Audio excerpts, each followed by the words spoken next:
Grand 2. Événement incompatible, événement contraire. Donc ça, je ne suis pas sûr que tu l'aies vu l'année dernière.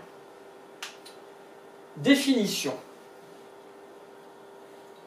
Première définition, des événements incompatibles. Quand c'est incompatible, ça ne va pas. Hein. Quand on dit des élèves sont incompatibles, c'est souvent comme ça tendu. Hein.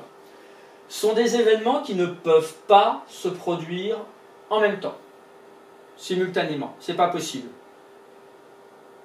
Par exemple, lancer un dé et obtenir un nombre pair et obtenir 3. Ben, c'est deux événements incompatibles. Si tu obtiens 3, tu n'obtiendras jamais un nombre pair. Et si tu obtiens un nombre pair, tu n'obtiendras jamais 3. Voilà. L'événement contraire, alors d'un événement A, est celui qui va se réaliser, donc que l'on va obtenir, quand A ne se réalise pas. Ça veut dire quel sera l'événement contraire d'obtenir un nombre pair dans un lancer de dés? C'est ce qui va se réaliser quand justement ça ne sera pas pair. Et si ce n'est pas pair, ce sera impair.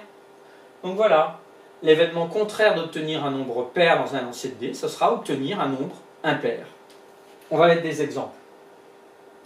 Il est noté A, alors c'est un A majuscule, puisque là c'était un A, et on met une barre simple au-dessus, et se lit A barre ou non A.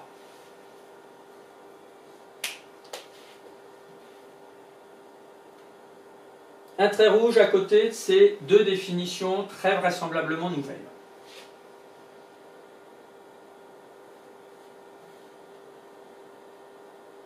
Exemple, pour un lancer de dés, donc toujours sous-entendu, classique, non truqué. Premier astérix, les événements obtenir 3 et obtenir un nombre supérieur à 4. Est-ce qu'on peut obtenir 3 et un nombre supérieur à 4 en même temps? Non. Donc, ils sont incompatibles.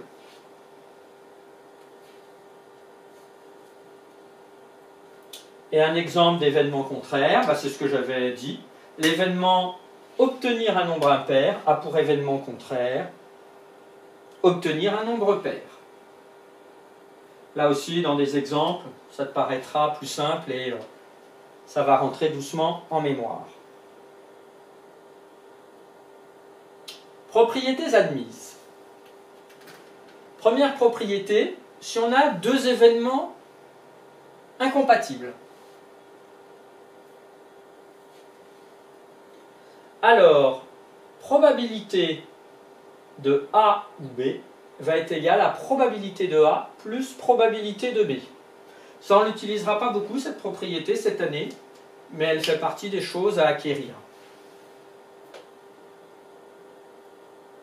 Deuxième propriété, tu sautes une ligne. Si on a un événement grand A, alors P de A bar, donc son événement contraire, plus la probabilité de l'événement est égale à 1.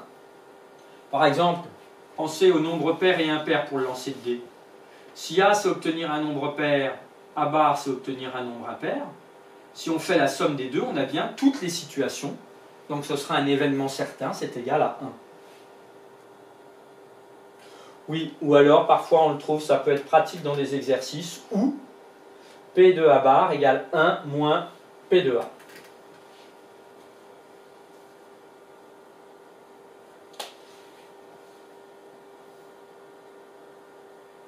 Exemple pour un lancer de dés.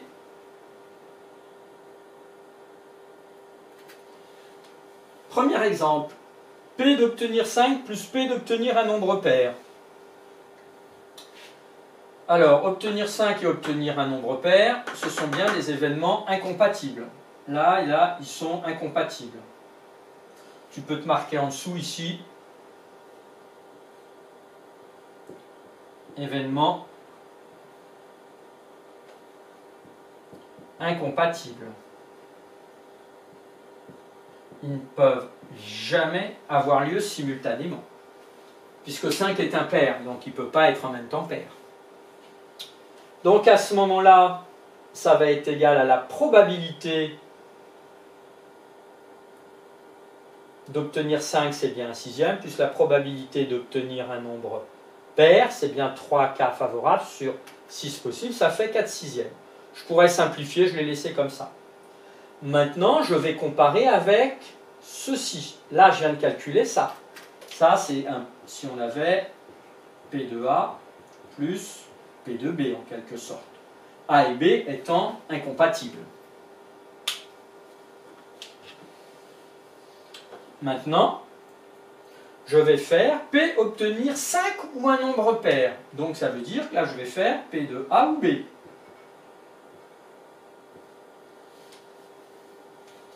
Alors, il y a toujours 6 cas possibles. Mais il y a combien de cas favorables? Soit j'obtiens 5, soit un nombre pair. Donc il y a déjà 5, ça en fait 1. Ou un nombre pair, il y a 2, 4, 6. Donc ça en fait au total 4 cas favorables parmi 6. On a bien l'égalité qui illustre cette propriété. Comme les résultats sont les mêmes, alors obtenir 5 et obtenir un nombre pair, ça nous permet d'affirmer que ce sont deux événements incompatibles. Ce serait la réciproque là. Si on a ceci, alors on a cela. Vous savez, les réciproques, on intervertit le si et le alors. Donc ça peut être utilisé aussi comme ça. Tu sautes une ligne pour illustrer la deuxième propriété.